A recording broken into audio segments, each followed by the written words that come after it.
Elements of an atom. Atoms consist of electron with negative charge, proton with positive charge, neutron without charge. Protons and neutrons are inside the nucleus, as we can see here in the picture. Free electrons.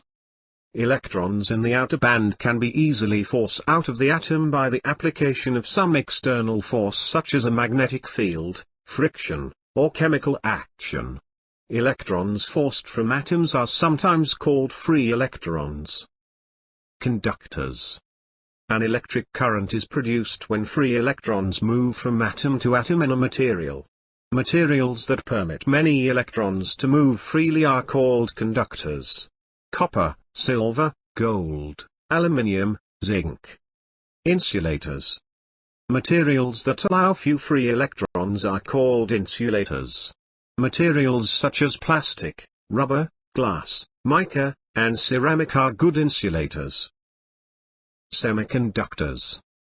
Semiconductor materials, such as silicon, can be used to manufacture devices that have characteristics of both conductors and insulators.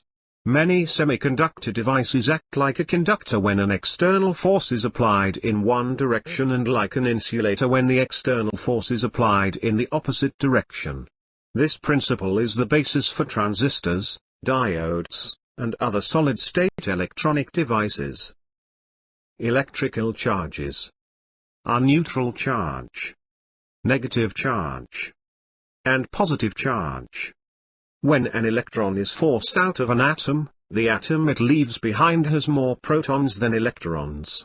This atom now has a positive charge. Atoms or molecules of a material can also have an excess of electrons, giving the material a negative charge.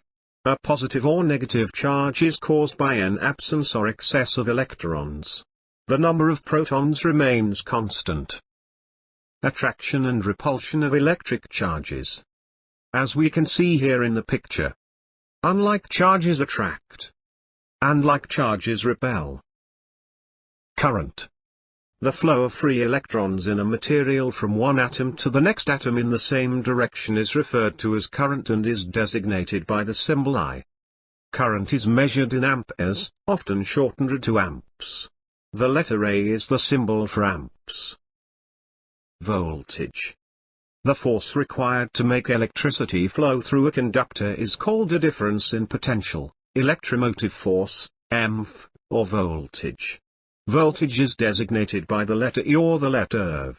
The unit of measurement for voltage is the volt, which is also designated by the letter V.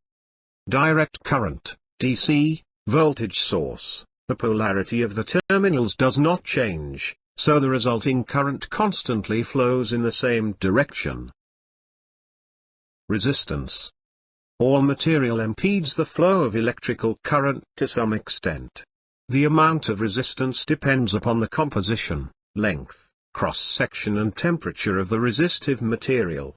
Resistance is designated by the symbol R. The unit of measurement for resistance is the ohm, W. Resistors are devices manufactured to have a specific resistance and are used in a circuit to limit current flow and to reduce the voltage applied to other components.